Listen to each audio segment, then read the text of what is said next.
Bonjour, bonjour, est-ce que vous m'entendez bien?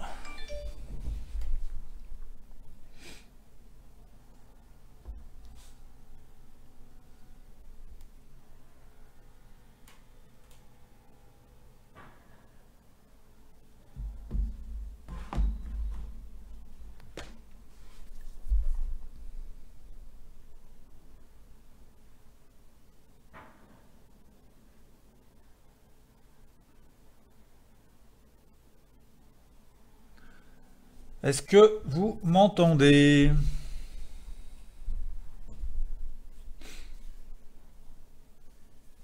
Bonjour Samuel, est-ce que tu m'entends? Salut Pascal.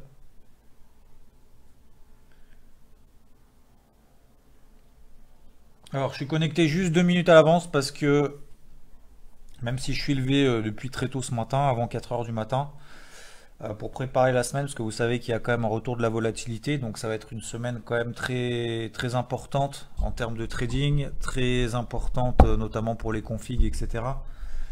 Mais surtout très importante parce qu'il va y avoir beaucoup de choses à faire. Donc du coup, je vais pas dépasser les 30 minutes, ça va aller jusqu'à 9h30 pour respecter la Traders Room qui est prévue donc tous les lundis matins avec moi entre 9h et 9h30.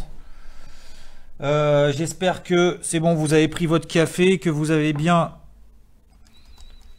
un stylo et un bloc-notes, ce qui permet de tout noter, de ne pas oublier de trucs. S'il y a des choses qui vous intéressent, de bien les noter pour pouvoir les respecter tout au long de la semaine. Le carnet de bord de trading est déjà tout envoyé, tout préparé sur beaucoup d'actifs. Voilà. Je vais juste attendre 9h00 au compteur sur mon téléphone et après on y va tout de suite. J'espère que vous êtes prêts, ça va aller très vite.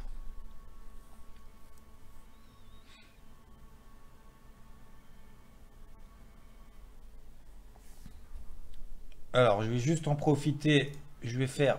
non, je vais pas enlever ça. Si je vais enlever ça, excusez-moi. Je vais enlever ça juste 2 secondes. Je fais l'open des actions.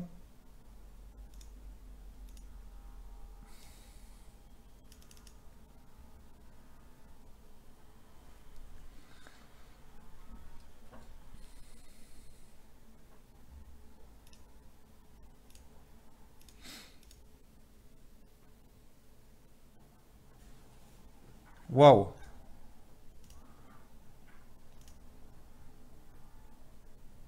LVMH, elle vient de perdre 15 euros, elle est à moins 9.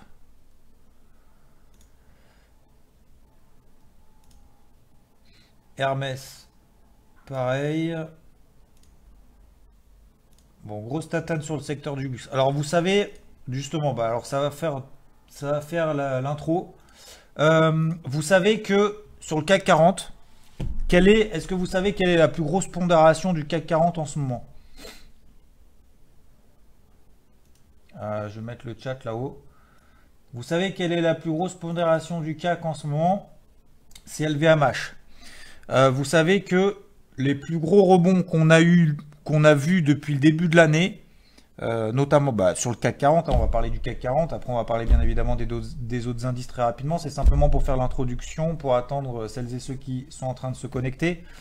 Donc c'est LVMH, c'est le secteur du luxe, en fait, qui, pour faire très simple, qui a participé à 60% du rebond qu'on a eu depuis le début de l'année sur le CAC. D'accord? Vous avez vu que le CAC il surperformait un petit peu tous les autres indices. Et en fait, c'est dû au secteur du luxe. Pourquoi je vous parle de ça? Parce que, pour ceux qui viennent de nous rejoindre, tout simplement parce que LVMH est à moins 9 et Hermès à moins 5. Voilà, donc ça c'était pour faire la petite introduction. Maintenant, on va commencer tout de suite dans le vif du sujet. Alors, pour celles et ceux qui ne me suivent pas sur YouTube, etc., j'ai fait un briefing hebdomadaire comme chaque semaine en fin de semaine pour voir un petit peu ce qui s'était passé pour celles et ceux qui n'ont pas le temps de suivre la semaine, qui travaillent ou qui n'ont pas le temps, etc. et qui prennent le temps le week-end pour comprendre déjà comment fonctionnent les marchés. Très rapidement, la semaine dernière, hausse de la volatilité pour 2 raisons. Première raison, c'est la Fed. La Fed a inquiété sur sa croissance. Je vous rappelle, ça va aller très vite. Donc si vous voulez noter des trucs, soit vous le visionnerez en replay sur Facebook, hashtag WeLoveAria, ou alors vous prenez des notes. Donc deux raisons pour lesquelles on a eu une forte hausse de la volatilité la semaine dernière, qu'on attendait quand même depuis pas mal de temps. Je vous rappelle qu'on est en hausse larvée depuis le début de l'année. Première raison, la Fed, Réserve fédérale américaine, mercredi dernier, tout simplement parce qu'elle a annoncé une révision à la baisse de ses perspectives de croissance aux États-Unis à 2,1%. Ses précédentes estimations, notamment en décembre, donc en décembre dernier pour 2019 toujours, c'était 2,3. Donc on a eu une baisse quand même conséquente des perspectives de croissance aux États-Unis. Donc ça inquiète. Oui, on aurait très bien pu penser que le marché se dise « Ok, alors la Fed, dans un premier temps, n'a pas annoncé de relèvement de taux et surtout a annulé ces deux hausses de taux en 2019 qui étaient prévues. » Donc d'un côté, vous avez des perspectives qui baissent, bien évidemment. Derrière, la Fed va pas relever ses taux alors que les perspectives de croissance sont en train de baisser. Donc ça fait bien évidemment la réaction et l'action, enfin la non-action en l'occurrence, mais la réaction de la Fed vis-à-vis de ces baisses de perspectives, c'est politique monétaire accommodante. Ensuite, deuxième élément, d'ici la fin de l'année, elle va réduire, elle va même pas réduire, elle va annuler sa réduction de bilan. Je vous rappelle que le bilan de la Fed, depuis début 2009, la Fed a lancé son quantitative easing. C'est injecté en fait des milliers de milliards de liquidités sur le marché pour pouvoir faire baisser le dollar américain. Ça a donné lieu à une guerre d'échange. Derrière, on a eu les actifs risqués qui se sont repris parce qu'en gros, l'argent était pas cher. Donc, bien évidemment, le bilan de la Fed a explosé.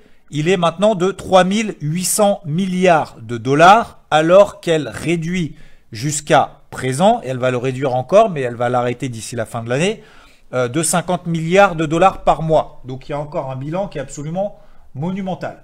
Donc, tout ça pour vous dire que d'un côté, perspective US, pas top du tout, et d'un autre côté, politique monétaire accommodante. Sauf que la politique monétaire accommodante n'a pas suffi à faire dévisser les marchés. Pourquoi?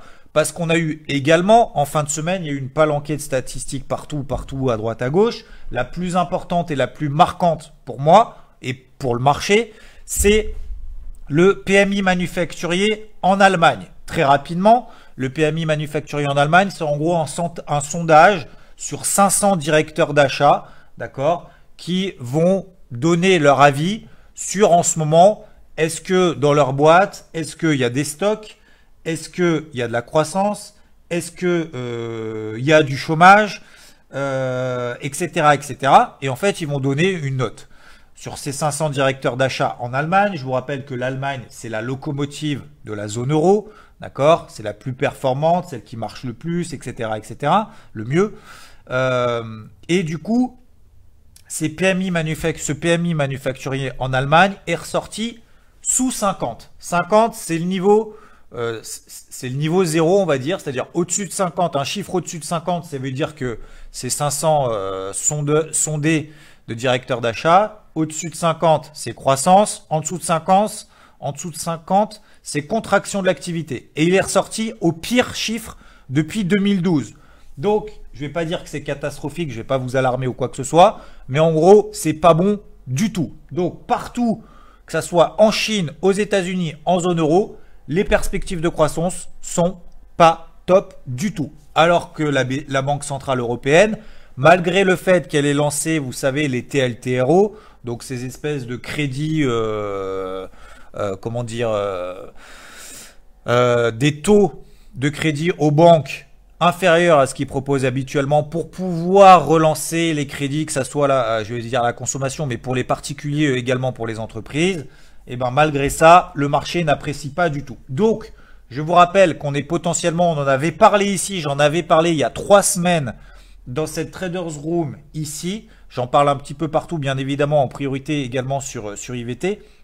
Mais je vous avais parlé de ce potentiel haut de cycle qu'on a aux États-Unis. Et là, les derniers chiffres nous montrent qu'on est potentiellement en haut de cycle. D'accord? Vous vous rappelez, croissance, reprise, etc. Et après, récession. Alors, je ne dis pas qu'on va rentrer en récession, mais en tout cas, les chiffres sont pas bons du tout. Voilà pour le point macro qu'on fait habituellement.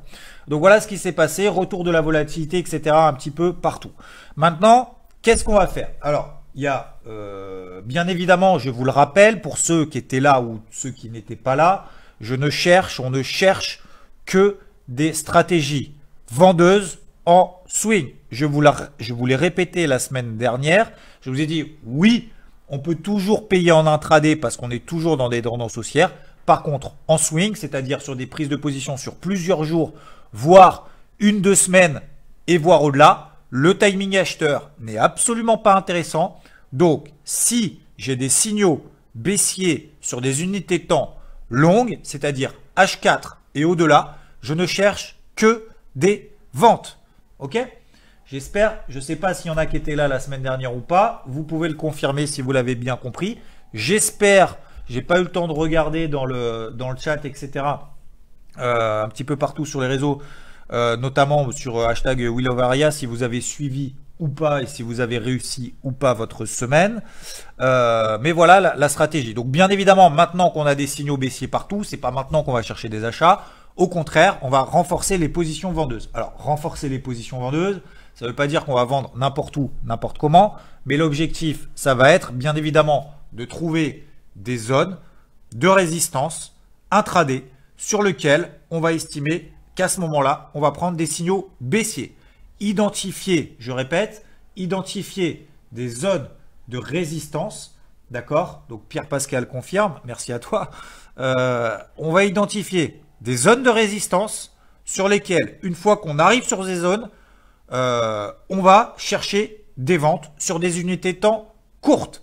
Et ce, jusqu'à ce que les signaux baissiers qu'on a donnés la semaine dernière et plus particulièrement vendredi soient invalidés. Et on va voir ensemble avec un exemple concrètement sur le CAC. Alors, il y en a partout, à droite, à gauche, il y a plein d'indices. Ce matin, pour ceux qui sont notamment sur IVT, vous avez le carnet de bord avec énormément, bien évidemment, de zones d'intervention, etc. C'est pour ça que le matin, lundi matin, que ça soit Rodolphe ou moi, on se lève très très tôt parce que vous le savez que le trading, c'est pas se lever à 11 h, cliquer achat-vente un petit peu au pif sur un actif, sur une unité de temps, c'est préparer la semaine. Et comme il y a eu énormément de volatilité la semaine dernière, il faut être prêt de A à Z. Alors, ça ne veut pas dire qu'il ne faut pas s'adapter en fonction des éléments que vont nous donner le marché. Mais si votre semaine est préparée, vous savez que vous allez chercher que des ventes sur telle zone, sur tel actif, on va dire plus de la moitié de la semaine est déjà prête. On va dire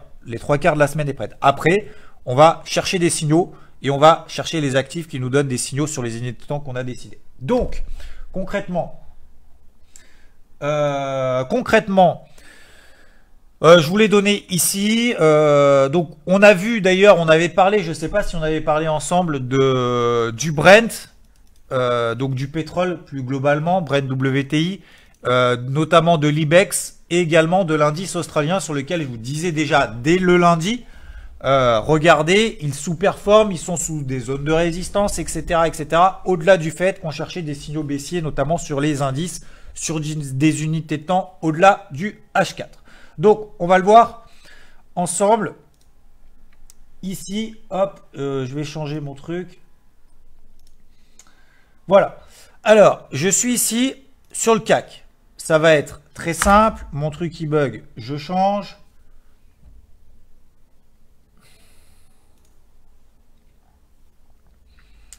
Donc, on avait, depuis le début de l'année, vous voyez mon graphique, c'est bon, tout est bon. Vous voyez depuis le début de l'année, on en a parlé longuement, bis repetita, dans un canal ascendant depuis le début de l'année. Ok, on vient d'en sortir maintenant par le bas. Donc sur IVT, on est short depuis 5425. Là-haut, on a eu un premier niveau d'allègement proche de la borne basse de ce canal ascendant. Ça semble quand même relativement simple. C'est ce qu'on a fait sur IVT. 5330 autour de cette zone. C'est également la MM50 ici. Je suis en données 4 heures sur le CAC 40. D'accord? Je vais mettre le CAC cash. Comme ça, hop, on sera tous d'accord. Premier niveau d'allègement. Deuxième niveau d'allègement, c'est autour de cette zone des 5200 points. Ok. Maintenant, on a fait ce matin ce qu'on appelle un open en extrême. C'est-à-dire qu'on a gapé à la baisse tout de suite parce que après séance, après la clôture de vendredi soir, on a eu les US qui ont commencé à décrocher. On a eu également les futurs, que ce soit sur le DAX ou sur le CAC, qui ont également continué à baisser vendredi. Ça nous a donné ce matin un gap baissier avec notamment l'Asie qui est un peu mal en point cette nuit. Donc, open égale plus bas. Donc, qu'est-ce qui se passe généralement le lundi matin? On vous le répète toujours, c'est que le lundi matin, entre 9h, voire même 10h jusqu'à 10h, voire même peut-être 11h, ça va, voilà, il va y avoir des ajustements de portefeuille. Ceux qui sont partis en week-end plus tôt le vendredi, ils se réveillent le matin en se disant, bon, on a gapé à la baisse, j'ai des stratégies d'achat, ça baisse fort, je suis sur un support autour des 5002 sur le CAC, je paye, je paye, je paye. Vous avez ceux qui n'ont pas vu forcément la clôture, qui n'étaient pas là, etc. Ils se disent, bon, moi je vends, je vends, je vends. Donc en fait, ça vous donne un petit peu un espèce de brouhaha lundi matin, où il n'y a pas forcément besoin de s'exciter plus que ça, parce que soit on se met en danger, soit on essaye d'exploiter des mouvements finalement qui n'ont absolument aucun intérêt, ou ne donnent finalement pas de signal important sur la tendance en cours. Donc généralement on ne fait pas grand chose. Donc vous voyez d'ailleurs ce matin, gap baissier, open égale plus bas, on a un petit flux acheteur. Ça ne veut pas dire que on a fait le support, que derrière on va péter les plus hauts, ou à l'inverse, ça ne veut pas dire parce qu'on a gapé à la baisse que derrière ça va partir tout de suite. Donc il y a deux zones très importantes sur le CAC et c'est comme ça que vous devez travailler. Si vous êtes chez IVT, vous connaissez l'ensemble du carnet de bord, etc. Et notamment de nos stratégies, que ce soit de Rodolphe ou moi depuis ce matin très tôt. Je vais vous donner un exemple sur le CAC de manière très concrète. Sur le CAC, vous avez deux zones importantes. 5002, c'est un premier objectif important sur les stratégies baissières qu'on a mis en place avec Rodolphe depuis 5425. D'accord? Donc, zone d'objectif, ça ne veut pas dire que c'est une zone d'achat. Pourquoi? Parce que la tendance, ici, on va se mettre tout de suite en daily. Vous voyez cette bougie impulsive très très forte. On était dans une tendance haussière, on n'a plus l'habitude d'avoir des hausses de volatilité. Donc, lorsqu'on a un flux très très fort, à votre avis, à quel moment est-ce qu'on peut considérer que cette impulsion baissière est invalidée, notamment de la bougie daily? C'est très simple, je vous donne la réponse parce qu'il y a un lag dans le chat et je ne vais pas pouvoir être disponible au-delà des 9h30 convenus pour cette Traders Room. C'est 50% de retracement de la bougie. Tant qu'on ne retrace pas plus de 50% de la bougie, de cette bougie impulsive, c'est-à-dire autour des 5330 très exactement, eh bien, le mouvement baissier, l'impulsion, etc. n'est pas invalidé. Et comme par hasard, ça tombe bien, ça tombe quasiment à 5-10 points près, ce qui est quand même pas grand-chose en daily, à la borne basse de ce canal ascendant H4 qu'on a depuis le début de l'année. Donc, tant qu'on ne repasse pas sur le CAC au-dessus de 5330, 5345, eh bien, on cherchera, je vais chercher uniquement des stratégies baissières sur des unités de temps plus courtes. Alors, plus courtes, ça veut dire quoi? Notamment sur l'horaire. Eh bien, tout simplement, et comme je vous l'ai dit en introduction, je vais identifier des zones de résistance qui ont précédemment retenu les cours, servi à quelque chose pour faire simple. D'accord? Donc, ça peut nous donner 5310, ça peut nous donner 5335, etc. Après, c'est à vous de les chercher. Je ne peux pas tout vous donner là maintenant, tout de suite, mais ça vous donne au moins une façon de travailler. Et c'est pour ça que le lundi matin, on se lève avant 4 heures du mat, parce qu'il faut identifier absolument toutes ces zones pour ne pas être influencé par l'ouverture des marchés. Là, vous pourriez très bien vous dire, bon, bah 5002, vous réveillez là maintenant 9h16, vous dites, ah, je suis sur une zone de support ici à 5200, ça a bien réagi, je suis pas vendeur, je suis pas acheteur, je vais essayer de cliquer sur le bouton achat-vente très rapidement parce qu'après je dois aller au travail ou faire quelque chose, et en fait vous faites un petit peu n'importe quoi. Donc, c'est pour ça qu'on identifie très tôt le matin des zones d'intervention pour éviter d'être influencé par le bruit, ce qu'on vous dit, ce qu'on vous raconte, etc., etc. Donc, vous vous placez ensuite sur des unités de temps, par exemple, plus courtes. Je vous donne ici le 15 minutes sur le CAC Cash. Vous voyez ici, bande de Bollinger supérieure, MM50 en 15 minutes. À 5325, ici, pour moi, clairement, c'est une zone de vente très importante. Est-ce qu'on va y aller? J'en sais rien. J'en sais rien si on y va. Mais je sais que si on y va, eh bien je sais maintenant que je vais chercher des ventes à partir de ce moment-là. Bien évidemment, si j'ai un signal baissier autour de cette zone. Le but, c'est pas de dire à 5325, on va s'arrêter là et ça va descendre. On n'a pas de boule de cristal. On peut s'arrêter un peu au-dessus, un peu en dessous, on n'en sait rien. Donc c'est une zone d'intervention qu'il faut que vous déterminiez, d'accord, notamment sur le CAC par exemple, ici. Et c'est la même chose sur tous les autres indices. Ensuite, si jamais on ne retrouve pas cette zone-là, alors c'est très simple, eh bien on réduit les unités de temps. On a d'autres, bien évidemment, d'autres systèmes et d'autres méthodes d'intervention sur des unités de temps plus courtes. Je vais vous le faire ici en 5 minutes. Alors, je ne vais pas prendre le cash parce que ça ne va rien nous donner. Vous avez d'autres méthodes, bien évidemment, après d'intervention, etc. C'est par exemple, ça peut être des stratégies de sortie de range par le bas. Pourquoi, à votre avis? Parce que, quelle est la tendance ici en 5 minutes depuis vendredi? Elle est bien évidemment baissière. Et qu'est-ce qui se passe lorsqu'on a des phases de consolidation horizontale comme ça? Et bien tout simplement, on a plus de chances d'en sortir dans le sens de la tendance précédente que d'amorcer un retournement. Donc pourquoi pas des stratégies offensives, je dis bien offensives parce que le timing c'est 5425, on est déjà quasiment 200 points plus bas. Donc offensive, ça veut dire attention quand on prend des positions vendeuses sur des ruptures, sur des sorties de range, etc., on peut tout à fait se faire mécher. D'accord? Voilà. Donc ça peut être une stratégie ici. Une autre stratégie, si jamais, hop, on a un petit rebond comme par exemple ici, on identifie notamment des obliques, et lorsqu'on casse les obliques, eh ben, tout simplement, on part du principe qu'on est en train de remettre en place la tendance baissière qui précède le petit mouvement de rebond qu'on a ici. Voilà. Donc tout ça pour vous dire que cette semaine, on a une forte bougie impulsive qu'on attendait depuis lundi dernier et même depuis lundi d'avant. D'accord? C'est pas maintenant qu'on les donne qu'on va les invalider. On a eu une forte dégradation des tendances. On est en train d'avoir une forte dégradation de la psychologie et notamment de la macroéconomie. D'accord? De la psychologie de marché mais également de la macroéconomie.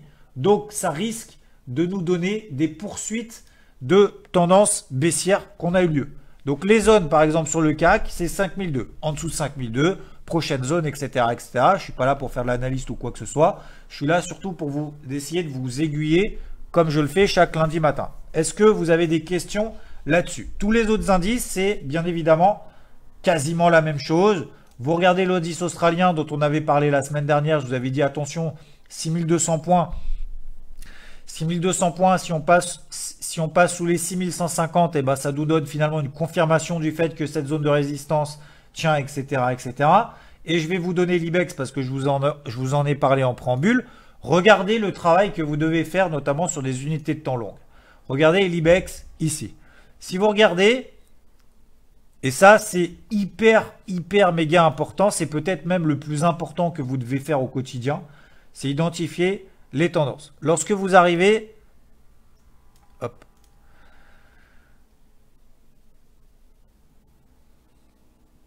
comme ça par exemple sur l'IBEX. Là, qu'est-ce que vous dites? Vous dites sur l'IBEX, si j'ai pas identifié, si j'ai pas prévu un plan de trading à l'avance et identifié un plan de trading de manière globale sur l'ensemble des marchés en swing, vous vous mettez en hebdo sur l'IBEX et là, qu'est-ce que vous dites? Vous faites à ce moment-là l'analyste et vous dites, eh bien, j'étais baissier ici, c'est en train de se retourner, on pète la résistance, je cherche des achats et on va là-haut. Voilà. Sauf que qu'est-ce qui se passe? C'est que sur tous les autres indices, vous n'avez pas de timing d'intervention acheteur d'un point de vue macro et c'est pour ça que je fais toujours 5-10 minutes avec vous le matin très rapidement et très vulgairement entre guillemets pour vraiment être synthétique, pour dire quel est le contexte macro. Est-ce que on a les capacités d'aller bien plus haut, etc. Qu'est-ce qu'on attend comme échéance? Et là, vous voyez que sur l'IBEX, eh ben, on est dans quelle tendance? Tendance baissière. Donc ça veut dire quoi? Ça veut dire que lorsqu'on arrive sur des zones de résistance, est-ce que les zones de résistance en tendance baissière sont des timings acheteurs ou des timings vendeurs? C'est ça la question que vous devez vous poser. C'est très bien d'analyser les résistances et tout, mais en gros, est-ce que j'achète la résistance ou est-ce que je vais chercher à vendre la résistance? Si et seulement si j'ai des signaux. Alors, c'est facile, vous avez déjà la réponse, mais c'est ce dont je vous avais parlé déjà la semaine dernière. Et vous voyez que l'IBEX a parfaitement bien réagi sur ce niveau de résistance, bande de Bollinger supérieure, MM50, haut de canal baissier, tendance baissière, toujours valide, eh bien, toujours baissier, et on cherche toujours des stratégies vendeuses. Jusqu'où? Eh bien, jusqu'au prochain niveau, et notamment un gros niveau ici. Donc, tant que l'IBEX revient pas autour des 8600 points, sauf si j'ai une très forte remise en question de manière générale d'un point de vue macro, contexte, etc. et qu'on explose les 9400 avec une forte bougie impulsive haussière, à ce moment-là, oui, je ne chercherai plus de vente. Donc c'est pour ça que 1, vous devez identifier des zones d'intervention sur des unités de temps longues. 2, vous réduisez les unités de temps. 3, vous fixez un plan de trading sur un actif, sur une zone. Si on n'arrive pas dans votre zone sur l'actif en question, eh ben, vaut mieux ne rien faire. Voilà. Ok? J'ai d'autres trucs à vous dire, mais ça, on en avait déjà parlé, notamment sur le pétrole. Regardez ici, par exemple, pétrole, tendance haussière weekly depuis 3 ans. D'accord? Ici, depuis 2016, tendance haussière. On sort par le bas, premier pullback. Deuxième pullback, troisième pullback, zone de résistance horizontale qui correspond au plus haut de 2015, pullback sur le bas de canal ascendant en place depuis 2016, d'accord? Je cherche des ventes. Alors attention, le pétrole, c'est pas réservé aux débutants, c'est pas réservé à ceux qui maîtrisent pas le trading, c'est pas réservé à ceux qui mettent du levier max, etc., etc. C'est vraiment réservé aux plus avertis. C'est compliqué. Il y a beaucoup de faux signaux, etc. Mais c'est simplement que vous compreniez justement la situation globale sur les marchés. Ensuite, l'eurodoll. L'eurodoll, et je terminerai là-dessus. Sur l'eurodoll, regardez ici en daily. En daily, on est dans quelle situation là? Alors, parce que moi, j'ai vu beaucoup j'ai vu beaucoup de n'importe quoi, même si je suis très hermétique. Beaucoup de n'importe quoi sur l'eurodoll, des stratégies de vente qu'on invalide parce qu'on a une grosse bougie ici, alors en fait on passe acheteur et en fait on réintègre, donc en fait on se prend 3 stops, alors qu'en fait la stratégie est très simple sur l'eurodoll depuis 9 mois maintenant. On a un range latéral, on arrive, on essaye d'identifier des zones de résistance et lorsqu'on arrive proche de la borne haute, on vend, proche de la borne bas, on achète. Voilà. Et donc sur IVT, qu'est-ce qu'on a fait autour des 1,14? Ma zone d'intervention, et je vais être tout à fait transparent avec vous, c'était 1,1380, 1,14. On a tout pété ici avec la Fed lorsqu'on avait la Fed ici. D'accord? Qu'est-ce qui se passe lorsque vous avez la Fed mercredi, le mercredi, lorsque vous avez des gros événements? Vous attendez. Vous attendez voir ce qui se passe. Vous voyez la réaction du marché. Vous essayez de comprendre pourquoi est-ce que le marché réagit comme ça. Et après, vous avez le double effet qui se coule, où en fait le marché est en train de se dire mince, ok, c'est en train, le marché des actions est en train de dévisser, et finalement plutôt que de vendre le dollar parce que la Fed est accommodante, ça c'est le premier effet qui se coule.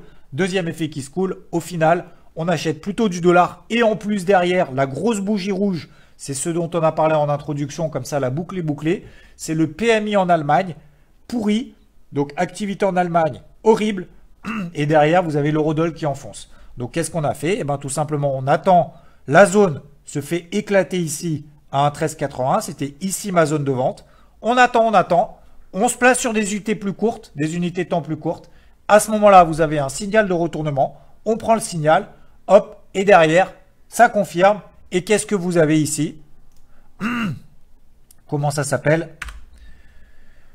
Une zone de résistance, on explose la résistance et derrière on invalide un bull trap. Voilà. C'est un bull trap. Un piège à acheteurs. Donc là, vous en avez beaucoup qui étaient baissier, baissier, baissier, baissier, baissier, alors qu'en fait, ça faisait que monter. Derrière, ça explose. On passe de baissier à haussier parce que vous n'avez pas de plan. Vous réagissez à chaud, vous dites oh, mince, l'eurodoll il explose, je vais acheter pour suivre le train en marche. Sauf que c'est trop tard. Et en plus d'avoir raté le train en marche, eh bien, vous faites avoir avec un piège là-haut. Encore une fois, identifiez des zones, ayez des plans de trading, ayez des niveaux d'invalidation. Mon niveau d'invalidation, c'était très simple. C'est, hop, je me place sur des UT courtes, j'ai un signal baissier, attention, double effet qui se coule, invalidation au-dessus de la bougie. Tout simplement.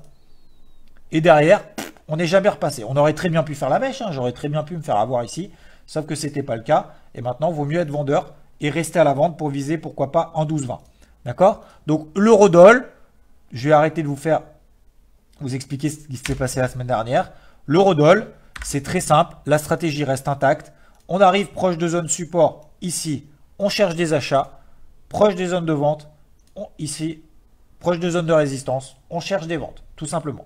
Qu'est-ce qu'il faut faire là, maintenant, sur l'eurodoll?